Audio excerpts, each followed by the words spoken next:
Audio Jungle.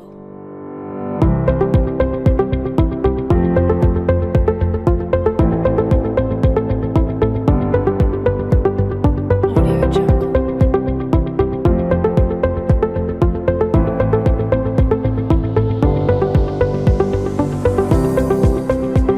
Audio Jungle.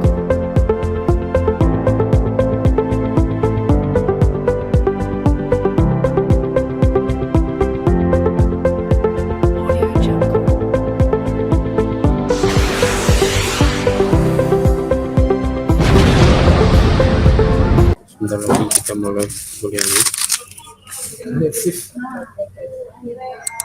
Baik, langsung dimulai saja. Bismillahirrahmanirrahim. Assalamualaikum warahmatullahi wabarakatuh. Selamat siang semuanya. Baik, pada kesempatan siang ini ya, saya untuk materi mungkin sudah saya upload ya di dalam Classroom sana. Cuma saya sedikit mereview saja untuk beberapa tugasnya. Di sini ada tugas yang kedua ya, ada 38 orang yang masih di dalam kelas. Ada 7 orang yang belum mengumpulkan. Ya, saya tidak usah menyebut orangnya siapa gitu ya.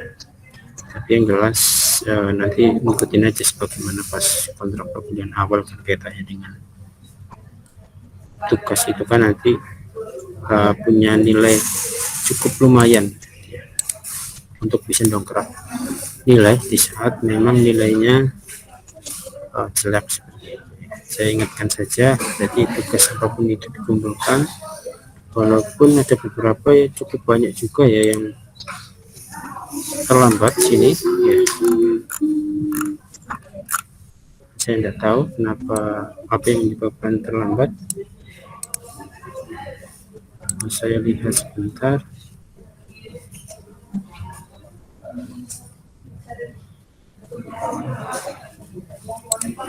Untuk penugasannya,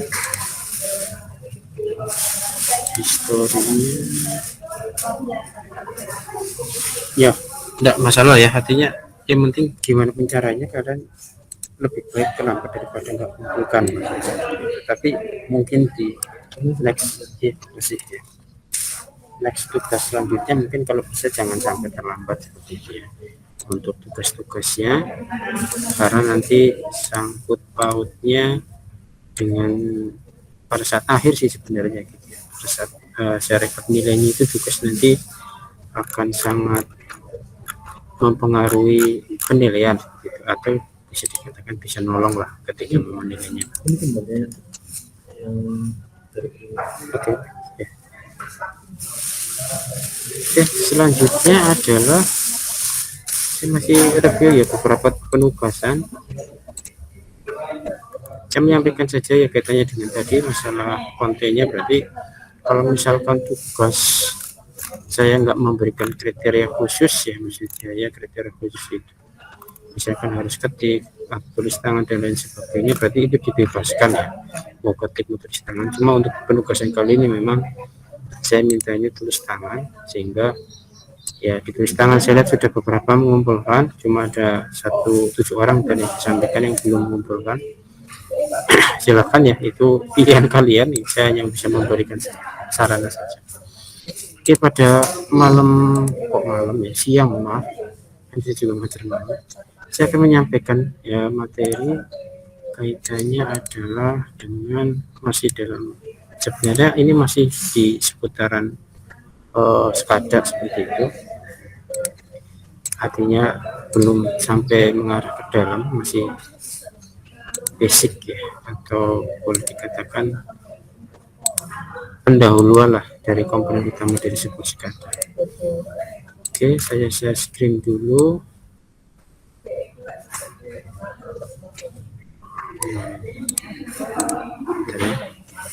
Soalnya nggak muncul.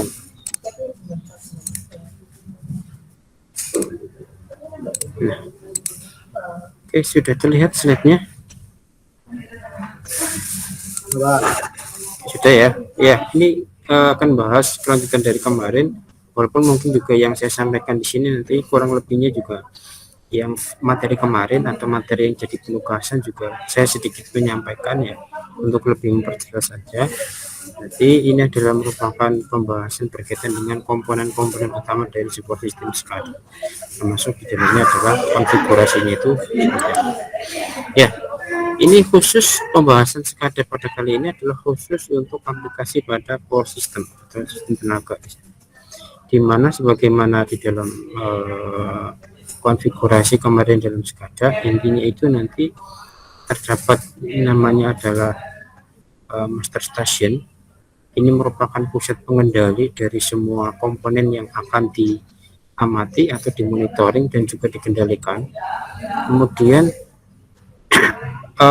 yang paling bawah ini adalah power systemnya, artinya adalah sistem dari sebuah misalkan distribusi tenaga listrik atau mungkin transmisi ya, karena itu merupakan satu kesatuan sistem yang sangat besar dan sangat kompleks di bawah sini. Nah, selanjutnya di sini untuk sifatnya yang Anda tanda panah ke atas ini maksudnya adalah sifatnya monitoring. Oleh karena itulah di sini ada measuring element atau elemen yang digunakan untuk mengukur.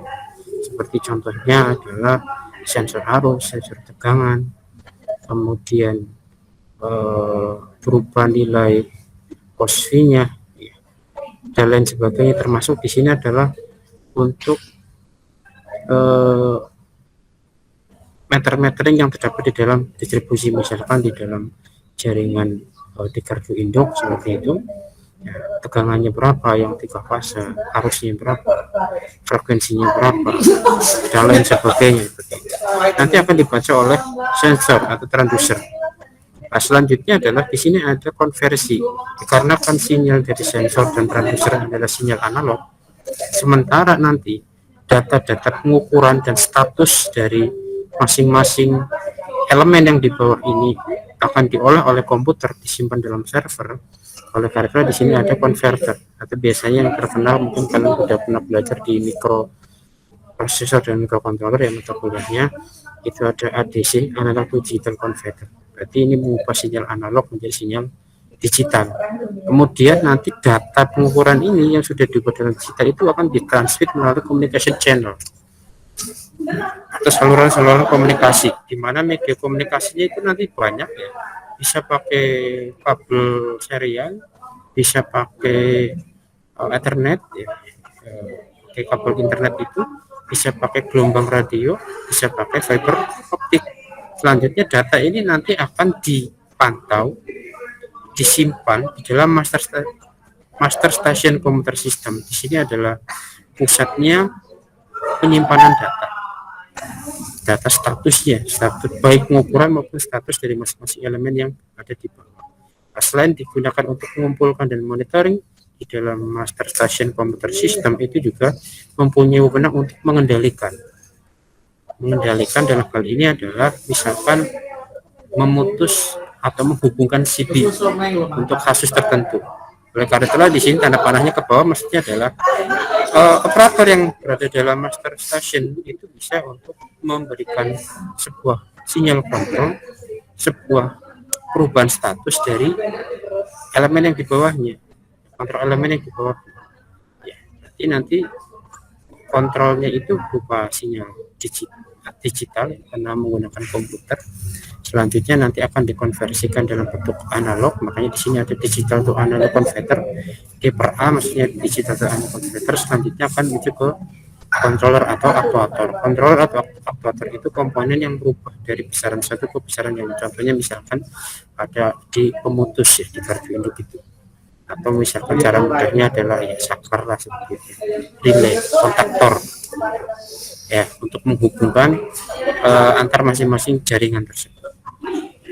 Jadi proses dalam skala sistem khususnya adalah dalam untuk power system ya kurang lebih nanti sistemnya seperti ini secara umum. Ini saya gambar, ini saya ambil dari buku referensi ya, nanti bisa kalian baca secara detail, di sana ada penjelasannya. Ya, ini masih dalam penggunaan SCADA pada power system.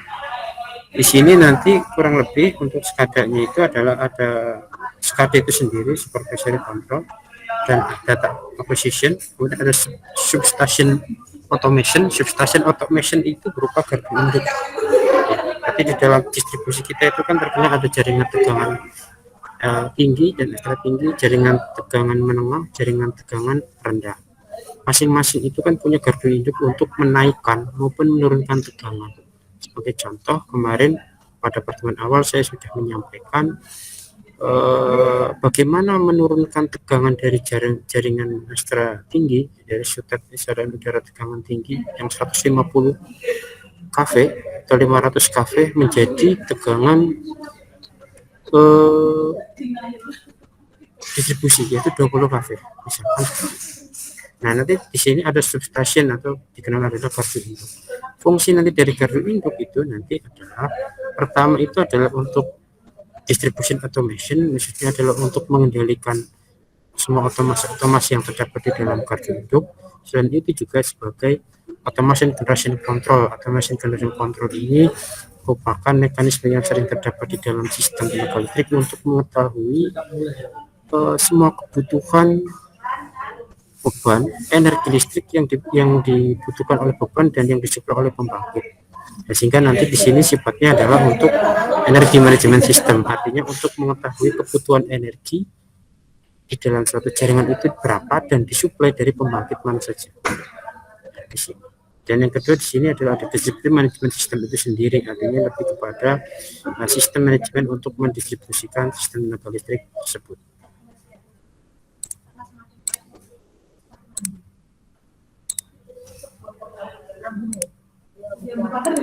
Nah, ini konfigurasi yang kemarin sudah saya sampaikan ya. Tapi kalau misalkan berbicara detail secara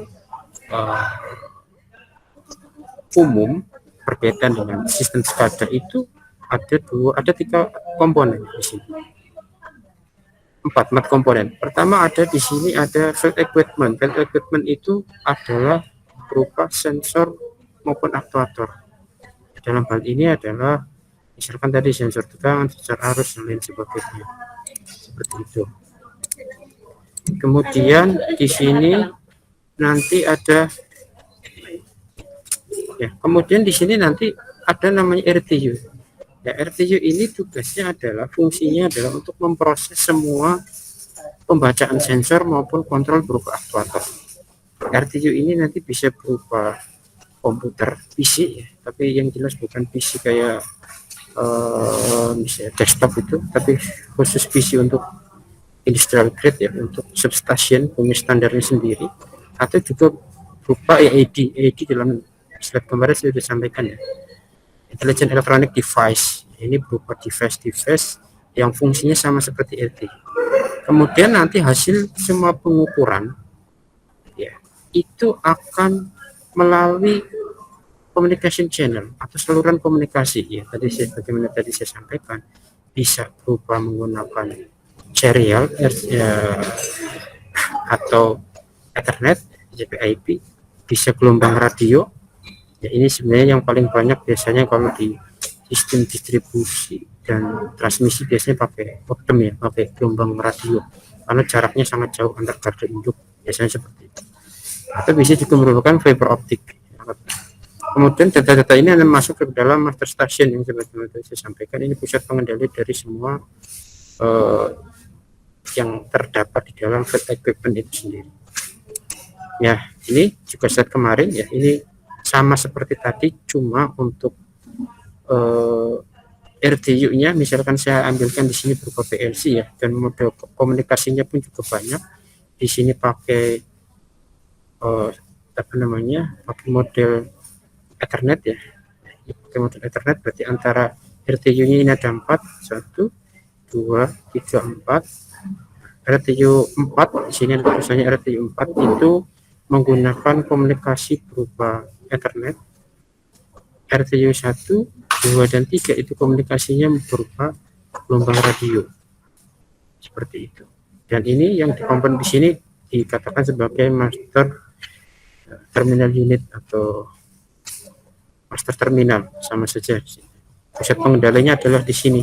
Dan ini komunikasinya berupa ini ya, untuk back, artinya dua arah, bisa monitoring tahu status dan juga bisa memberikan sinyal kendali di sisi sini. Ya, Pemilihan model komunikasi seperti apa itu tergantung dari posisinya dan kebutuhannya untuk apa. Nanti saya akan jelaskan di pertemuan selanjutnya jenis komunikasi pada sistem SCADA itu apa saja. Ada banyak sekali ya, semua tergantung dari kebutuhan dan fungsi. Nah, ini saya katakan ini juga sama seperti tadi ya, cuma saya menggarisbawahi di sini komponennya. Yang pertama adalah field equipment tadi sama berupa sensor, transducer, dan aktuator. RTU, terminal unit tadi ya. Kemudian komunikasi sistem juga sudah saya sampaikan, nanti sistem komunikasinya berupa apa. Kemudian ada master station atau master terminal unit, ini pusat pengendalinya. Nanti di dalam master station itu terdapat namanya HMI, Human Machine Interface, penghubung antara manusia dengan mesin. Berarti kondisi yang di dalam field equipment itu perlu divisualisasikan. Ya, visualisasi itulah dinamakan sebagai di sini adalah HMI. Mengapa? Karena kondisi yang terdapat di dalam field equipment di lapangan itu sama persis nanti yang akan terdapat di dalam human machine interface. Di master station ini melalui HMI inilah operator atau dispatcher itu dapat mengetahui kondisi real yang terdapat di lapangan tanpa harus operator datang ke lapangan atau mungkin komunikasi sama orang lapangan. Jadi tinggal lihat saja di layar besar dalam slide presentasi sebelumnya saya pernah mencontohkan ya untuk HMI itu seperti apa. Nah, ini fungsi SCADA khususnya adalah untuk pada power system tadi sudah saya sampaikan, automatic generating control AGC. Ya, ini adalah sistem yang untuk menyesuaikan output daya dari beberapa generator di berbagai pembangkit listrik dalam menanggapi perubahan beban. Ini kaitannya nanti adalah bagaimana agar sistem tenaga listrik itu bisa saling interkoneksi satu sama lain. Ya, mungkin di kita terkenalnya yang interkoneksi Jawa, Bali, dan Madura. Ya. Nanti ya di sini lingkupnya. Yang kedua adalah economic dispatch calculation. Ini korelasinya adalah ini digunakan untuk melakukan penjadwalan daya dari sumber yang tersedia sedemikian rupa untuk meningkatkan biaya dalam batas keamanan kerja. Maksudnya di sini adalah dikarenakan kebutuhan itu sangat banyak, kebutuhan beban konsumen ya, itu sangat banyak sekali, dan penyuplai untuk memenuhi kebutuhan beban para konsumen itu juga sangat banyak. Generatornya ya, ada yang menggunakan PLTA, ada yang menggunakan PLTU, ada yang menggunakan PLTGU, ada beberapa mungkin sudah ada yang pakai PV walaupun masih sedikit ya, kuantitasnya masih sedikit. Kalau tidak salah PV itu hanya ada di ini Cirata ya, Danau Cirata itu. Ini sudah ada PLTA di sana, cuma di dalam danaunya itu sekarang ditambahkan PV, berarti luas lapangan itu PV-nya mengapung, jadikan pembangkit seperti itu.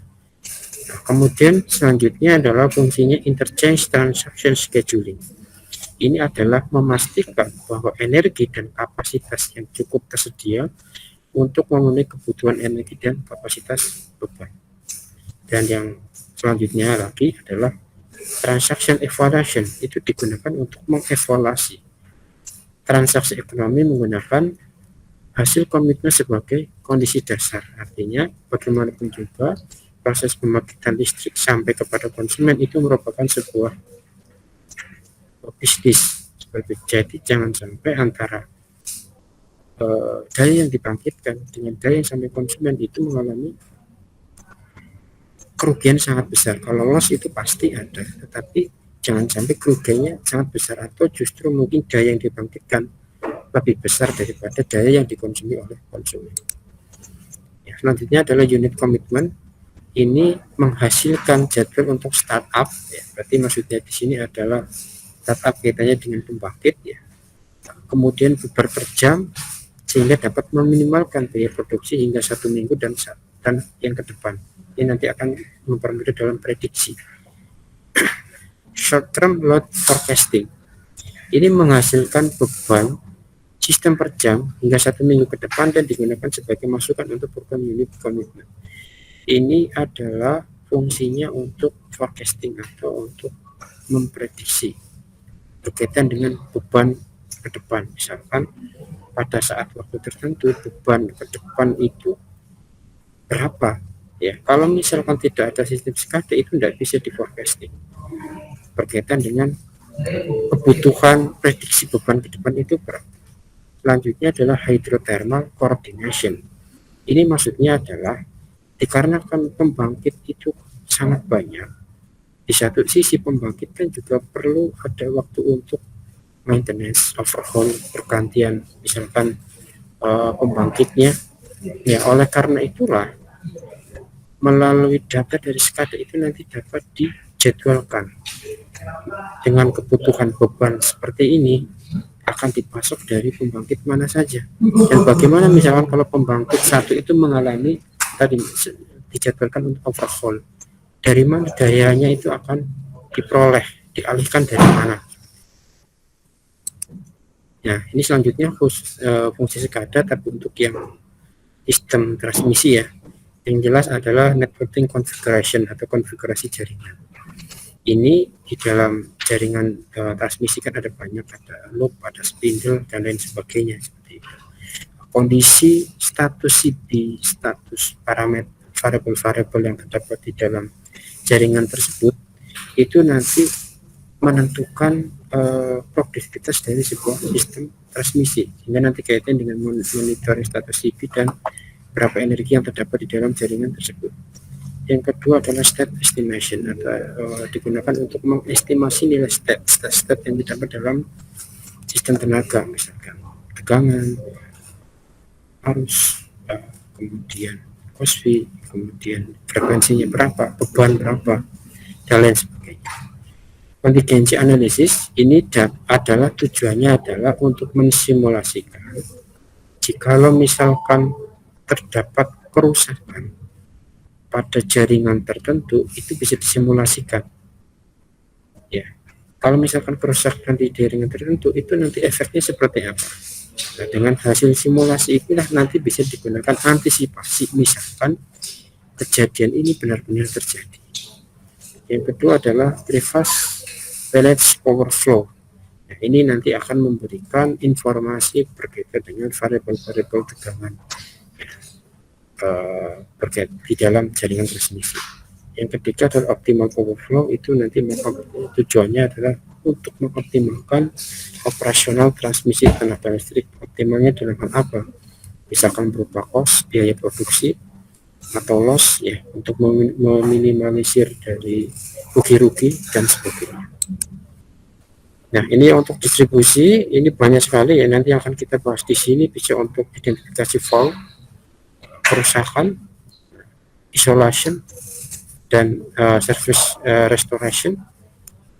Ini kemudian selanjutnya adalah network reconfiguration, sama seperti transmisi tadi ya, kaitannya dengan konfigurasinya loop, spindle dan lain sebagainya, itu punya karakter sendiri.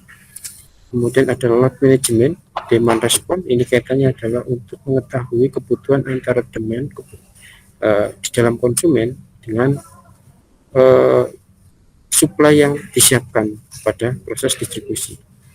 Ini kaitannya dengan aktif dan reaktif power control, ini juga kaitannya sebenarnya dengan beban ya. Bebannya itu seimbang atau tidak. Kemudian power factor control, ini juga sama dengan yang ini.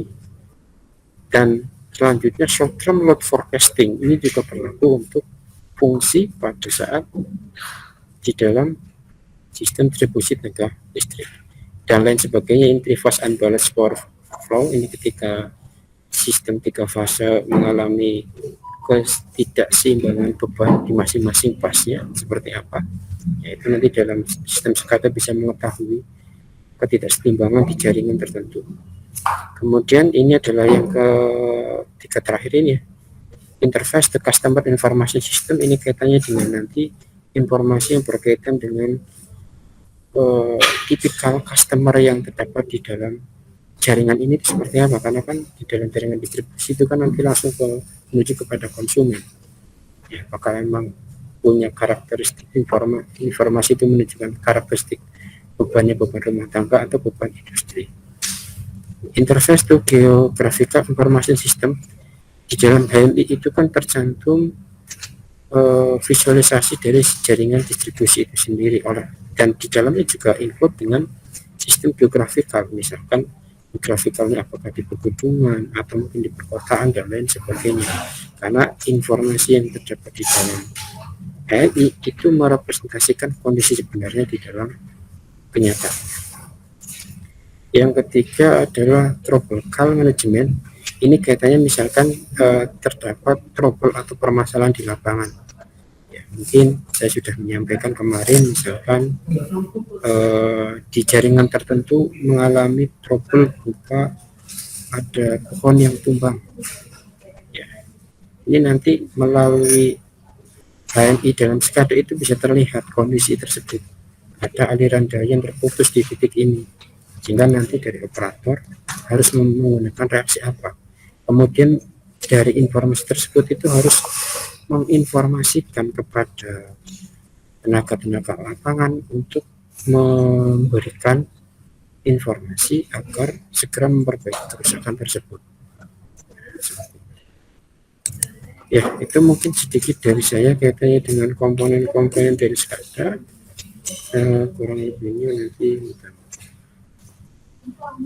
Audio Jungle.